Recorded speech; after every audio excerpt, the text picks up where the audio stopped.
അത് ഹദീസ് അല്ലേ എന്നൊരു മട്ടാണ്. ആ മട്ടിനെ തന്നെ സമ്മതിക്കാൻ വയ്യ. അല്ല, നബി സല്ലല്ലാഹു അലൈഹി വസല്ലം ഡ്യൂട്ടി ഖുർആൻ വിശദീകരിക്കല. ഖുർആനിൽ പറഞ്ഞത് വിശദീകരിച്ചു. അദ്ദേഹം തിരിച്ചു വരും. ലയൂശിക്കന്ന അൻ യൻസില ഫീകും ഇബ്നു മറിയം, മറിയമിന്റെ പുത്രൻ ഈസാ നബി അലൈഹിസ്സലാം തിരിച്ചു വരാറായിരിക്കുന്നു. ഏതാണ്ട് ഫയക്സിറു സ്വലീബ, കുരിശ് പൊട്ടിക്കും. വയക്തുലുൽ ഖിൻസീറ, പന്നികളെ കശാപ്പ് ചെയ്യും. പന്നികളോടുള്ള ക്രിസ്ത്യാനിയുടെ ആദരവ് ഇല്ലാണ്ടാക്കും. ഒരു സ്നേഹല്ലേ, അതണ്ട് ഇല്ലാണ്ടാക്കും.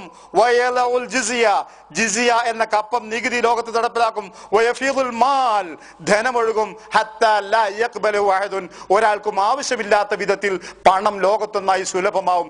ഒരു സുഭിക്ഷതയുടെ, ഒരു സമ്പന്നതയുടെ, ലോകം മുഴുവൻ നിറഞ്ഞു നിൽക്കുന്ന ഒരു സമ്പന്നതയുടെ കാലഘട്ടം വരാനുണ്ട്. അന്നത്തെ ക്രിസ്ത്യാനി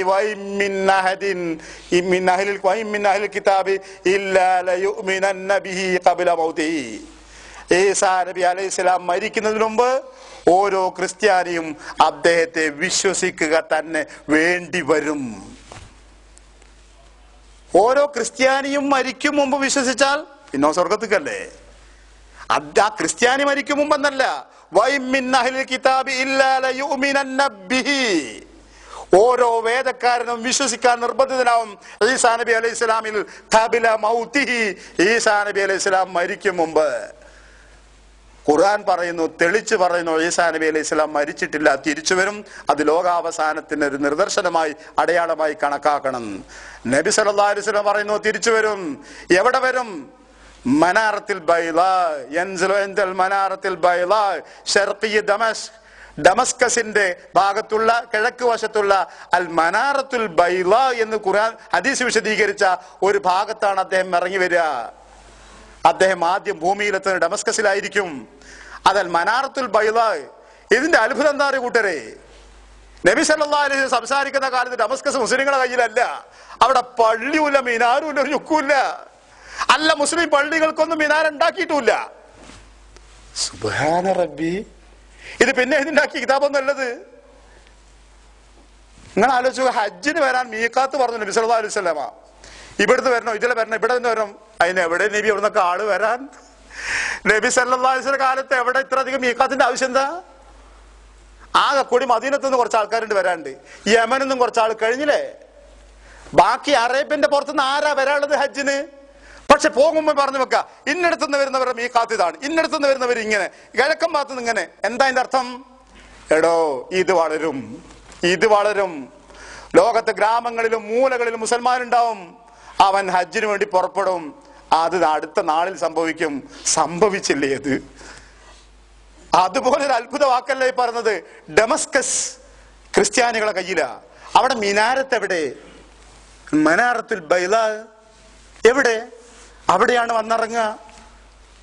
അല്ല, മുഹമ്മദ് മുസ്തഫ സല്ലല്ലാഹു അലൈഹി വസല്ലമക്ക് ഈ ജാതി ഒരു ഇല്ലാ വചനം പറയേണ്ട ഗതികേടുണ്ടോ? സുബ്ഹാനല്ലാഹ്, ഇല്ല.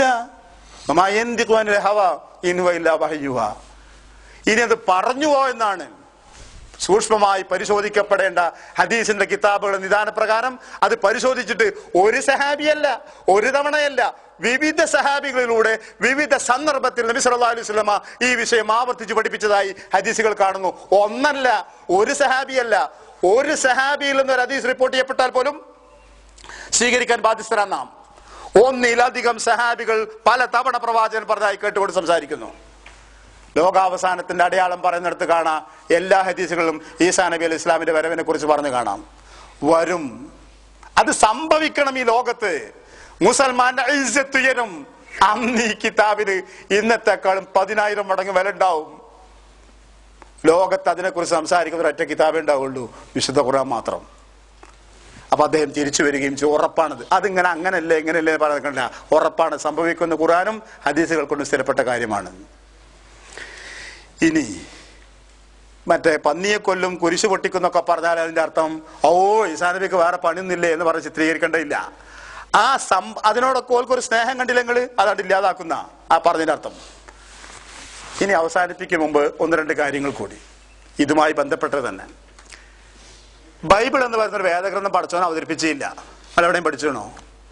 അള്ളാഹു അവതരിപ്പിച്ചൊരു കിതാബിന്റെ പേര് തൗറാത്താണ്, പിന്നൊരു കിതാബ് സബൂറാണ്, പിന്നൊരു കിതാബ് ഇഞ്ചീലാണ്, പിന്നുള്ളത് ഖുർആനുമാണ്.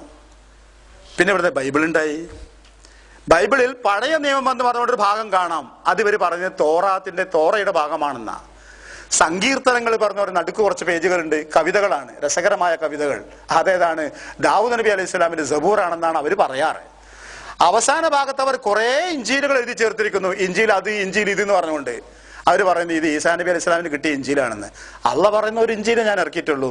ഇവിടത്തെ 4 5 13 അപ്പൊ അത് മുഴുവൻ നുണയാണ്. അള്ളാഹു അവതരിപ്പിച്ച ഇഞ്ചീൽ എവിടെയോ നഷ്ടപ്പെട്ടിരിക്കുന്നു മർദ്ദനത്തിന്റെ കഷ്ടപ്പാടിന്റെ കാലഘട്ടത്തിൽ. ഈസാ നബി അലൈഹി സ്വലാമിന്റെ സംസാര ഭാഷ, മാതൃഭാഷ അറാമിയ എന്ന ഭാഷയാണ്. ആ ഭാഷയിലാണ് ഇഞ്ചീൽ. ഒരു ഇഞ്ചീൽ പോലും ലോകത്ത് ആ ഭാഷയിൽ കാണാൻ കഴിയില്ല. അതിനർത്ഥം ബൈബിളിനെ ഒരു വേദപുസ്തകമായി മുസൽമാൻ വില വെക്കേണ്ടതില്ല. ഒരു സഹോദര സമുദായത്തിന്റെ ഒരു പിന്നെ ബഹുമാനിക്കുന്ന പുസ്തകത്തെ നിന്ദിക്കണം എന്നല്ല ഞാൻ ക്ലാസ് എടുക്കുന്നത്. ആരും പേടിച്ചു പറഞ്ഞല്ല, യഥാർത്ഥ വസ്തുത. നിന്ദിക്കേണ്ടതില്ല. പക്ഷേ വിശുദ്ധ ഖുർആൻ പോലെ തന്നെ ഒരു വേദം, സുബ്ഹാനല്ലാഹ്, അള്ളാഹു അവതരിപ്പിച്ചൊരു തൗറാത്ത് ഉണ്ടായിരുന്നു, അള്ളാഹു അവതരിപ്പിച്ചൊരു ഇഞ്ചീൽ ഉണ്ടായിരുന്നു, അള്ളാഹു അവതരിച്ച സബൂർ ഉണ്ടായിരുന്നു. നാം അത് അംഗീകരിക്കുന്നു. കാലത്തിന്റെ ഗതിയിൽ അത് സംരക്ഷിക്കപ്പെടേണ്ട ആവശ്യകതയില്ലാത്തത് കൊണ്ട് നഷ്ടപ്പെട്ടു പോയി. ആരാണ്ടോ എഴുതി ഉണ്ടാക്കിയതാ ഇഞ്ചീൽ എന്ന് പറഞ്ഞുകൊണ്ട് കുറെ എണ്ണം. അതിനെന്ത് വില? ബൈബിൾ വേദഗ്രന്ഥമല്ല, അതിനുള്ള ബഹുമാനം കൊടുക്കേണ്ടതുമില്ല. അള്ളാഹു അങ്ങനത്തെ കിതാബ് അവതരിപ്പിച്ചിട്ടുമില്ല. പിന്നെ നോക്കാനുള്ളത് ക്രിസ്തുമസും തുടങ്ങിയുള്ള, ക്രിസ്തുവിന്റെ ജനനം തുടങ്ങിയുള്ള വിഷയങ്ങളെ പറ്റിയാണ്. ഈസാ നബി അലൈഹി ഇസ്ലാമിനെ കുറിച്ചാവട്ടെ ആരെ കുറിച്ചാവട്ടെ ഖുർആൻ പറയുമ്പോൾ ജനന തീയതിയൊന്നും പറഞ്ഞുതരാൻ പോയില്ല. ഡിസംബർ 25 ഈസാ നബി അലൈഹി സ്വലാം ജനിച്ചതെന്ന് ഒരു രേഖ എവിടെയില്ല, ഓരോരുത്തുമില്ല. അത് ജനുവരി 6 വളരെ പ്രബലമായ ഒരു അഭിപ്രായമുണ്ട്. ജനുവരി 6 വേറെ ചിലർക്ക് അത് ഒക്ടോബർ മാസത്തിലാണ്, ഏപ്രിലാണ്, മാർച്ചിലാന്നൊക്കെ പറഞ്ഞ് തപ്പുകയാണ് അവര്. ഈ എത്തവയോനയില്ല ഉള്ളൻ എന്ന് പറഞ്ഞ ഖുർആൻ നേരത്തെ കുരിശിനെ പറ്റി പറഞ്ഞ സമയത്ത് അവർ വെറും ഊഹത്തിന്റെ പിന്നാലെ പോവാണ്. രാഷ്ട്രീയ അധികാരം കൊണ്ട് ബ്രിട്ടൻ അനുകൂലിക്കുന്ന പിന്നെ മതസഭകൾക്കും ലോകത്തിന്റെ വിവിധ ഭാഗങ്ങളിൽ സ്വാധീനം വരുത്താൻ സാധിച്ചുകൊണ്ട് മാത്രം ഒരേകരൂപം ഏതാണ്ട് വന്നു കിട്ടി എന്നല്ലാതെ അങ്ങനത്തെ സംഭവമില്ല. ക്രിസ്താബ്ദം 4-ാം നൂറ്റാണ്ട് വരെ ഒരൊറ്റ ക്രിസ്ത്യാനിക്കും ക്രിസ്തുമസ് അറിയുകയില്ല. അവർ തന്നെ സമ്മതിക്കുന്ന കാര്യമാണ്. ഈസാ നബി അലൈഹി ഇസ്ലാമിന്റെ ജനനത്തിന് ശേഷം 4 നൂറ്റാണ്ട് കഴിയുന്നവരെ ക്രിസ്തുമസ് എന്ന് പറയുന്ന സംഭവം ഒരൊറ്റ ക്രിസ്ത്യാനിക്കും അറിയില്ല. ലോകത്ത് വിവരമില്ല, അങ്ങനത്തെ സംഭവമല്ല. മീലാദുൻ നബി മാതിരി തന്നെ ആൾക്കാർ പിന്നെ ഉണ്ടാക്കിയതാ. ഇനി ബൈബിൾ മുഴുവൻ മുങ്ങി തപ്പിയാല് അതിൽ ക്രിസ്തുമസ് എന്നൊരു വാക്ക് കാണൂല. കൊണ്ടുവരാൻ പറയാനോട് ഈ ആ ക്രിസ്തുമസിനെ പറ്റി പറഞ്ഞാൽ ബൈബിളിൽ ഒരു ഉദ്ധരണി കാണിക്കുന്നത് ധൈര്യമായിട്ട് ചോദിച്ചോ? ഇല്ല, ആ സംഭവമില്ല. ഇതില് ക്രിസ്തു വർഷം 4 നൂറ്റാണ്ട് കഴിഞ്ഞിട്ട് ആരും ഉണ്ടാക്കിയൊരു പരിപാടിയാ. അത് ഇന്ന് തന്നെയെന്ന് ഉറപ്പില്ല. ഇനി ക്രിസ്മസ് ട്രീ എന്ന് പറഞ്ഞൊരു സാധനം ഉണ്ടല്ലോ, പച്ചമരം പുണ്യത്തിന്റെ അടയാളമായിട്ട് കാണാന്നുള്ള ഫ്രഞ്ചുകാരെ പഴയ സ്വഭാവ. 17-ാം നൂറ്റാണ്ടിലാണ് ഈ പരിപാടി ഉണ്ടാക്കിയത്. ക്രിസ്മസ് ട്രീ എന്ന് പറഞ്ഞ സാധനം 17-ാം നൂറ്റാണ്ടിൽ. ഇത് 21-ാം നൂറ്റാണ്ട്, 4 നൂറ്റാണ്ടേ ആയിട്ടുള്ളൂ. ഇനി ഒരു സാന്താക്ലോസ് അപ്പൂപ്പല്ലേ, അതിനെക്കാളും വിജയാക്കന്തിന്റെ ഇറക്കടാ. ഇത് അറിഞ്ഞു വെക്കുക നമ്മള്. എന്താ അതിന്റെ ഒക്കെ ഗതിന്ന് മനസ്സിലാക്കേ. AD 300 ജീവിച്ച ഒരു നല്ല മനുഷ്യന്റെ ഒരു നല്ല പിന്നെ പുരോഹിതൻ, കുട്ടികളൊക്കെ ഭയങ്കര ഇഷ്ടമായിരുന്നു അയാൾക്ക്. AD 300 അയാൾ ജീവിച്ചത്. അയാളുടെ ജന്മദിനം ആഘോഷിക്കാറുണ്ട്. അത് ഡിസംബർ 6 നമ്മുടെ ബാബരി മസ്ജിദ് ദിനം. ഒരാൾക്ക് പറഞ്ഞാൽ മനസ്സിലാൻ പറഞ്ഞാണ്. അപ്പൊ ഇതിങ്ങനെ ആരാച്ചത്? ഇത് പിന്നെ ഡിസംബർ 6 ആഘോഷം, പിന്നെ 25 ആഘോഷം. ഇങ്ങനെ ആഘോഷമായപ്പോ ബ്രിട്ടനിൽ വിക്ടോറിയ രാജ്ഞി പറഞ്ഞു, മേലാൽ സാന്താക്ലോസിന്റെ ദിവസം ഡിസംബർ 6 പിന്നെ ആഘോഷിക്കണ്ട, അതും കൂടി ഡിസംബർ 25 കളിയെന്ന് പറഞ്ഞു. അങ്ങനെ അതും കൂടി ഇവിടെ വന്നതാ. ഇതും അതേറ്റ് യാതൊരു ബന്ധമില്ല എന്നർത്ഥം. ധൈര്യമായിട്ട് പോയി പറഞ്ഞോ, സാന്താക്ലോസിന്റെ എങ്ങനെ ഇതേറ്റ് ബന്ധപ്പെട്ടത്? നിങ്ങൾ എന്താ പൊട്ടക്കഥ പറഞ്ഞു വേറെ പറയുന്നത്? അബദ്ധത്തിന്റെ ഒരു കഥ. ഇനി ഡിസംബർ 25 പ്രത്യേകത അറിയങ്ങള്, ഇത് പണ്ട് റോമക്കാർ അവരുടെ പിന്നെ ലൈറ്റ് എന്ന ദേവത, പ്രകാശം എന്ന ദേവന്റെ ജന്മദിനമായി ആഘോഷിച്ചിരുന്നൊരു ആഘോഷ ദിവസമാണ് പുരാതന റോമിൽ ഡിസംബർ 25. നൂറ്റാണ്ടുകൾക്ക് മുമ്പേ ഡിസംബർ 25 ആഘോഷ ദിവസമാണ് റോമക്കാർക്ക്. ആഘോഷത്തിന്റെ പേരിലാക്കാന്ന് ഓല് ക്രിസ്ത്യ മതത്തിലേക്ക് വന്നവിടെ മാറ്റിയതാ. അതിന്റെ അപ്പുറത്തിന് യാതൊരു രേഖയും ഒരു ലെവലും ഇല്ലാന്നർത്ഥം. ഇത് ഖുർആനും ഹദീസും പറഞ്ഞ രേഖയുടെ അടിസ്ഥാനത്തിലായി സംസാരിക്കുന്നത്.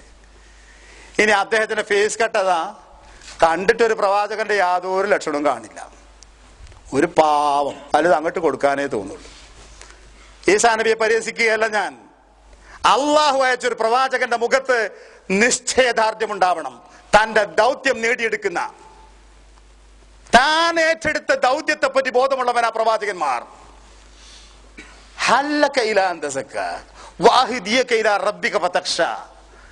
നിനക്ക് നന്നാവാൻ സമയമായില്ലടോ. നീ പേടിക്കണം നാഥനെ, വഴി ഞാൻ പറഞ്ഞു തരും. സംസാരം മൂസാ നബി അലൈഹി ഇസ്ലാമിൻ്റെത്. അവിടുന്ന് പോയതാ മുമ്പ്, ഇപ്പൊ തിരിച്ചു വന്നതാ. പെണ്ണും പിന്നെ കുടുംബമൊക്കെ ആയിട്ട് സംസാരിക്കുന്നത് ഫറോവയോട്. അതാണ് ആ നിശ്ചയദാർഢ്യം. നീ വല്ലാണ്ട് ഗുരുത്തം കെട്ട് പോയി ഫറോവ. നീ പടച്ചോനെ ഞാനെന്തിനു പേടിക്കണം? നീ പേടിക്കണം. പേടിക്കണം നീയാ. നന്നാവാൻ സമയമായി, വഴി ഞാൻ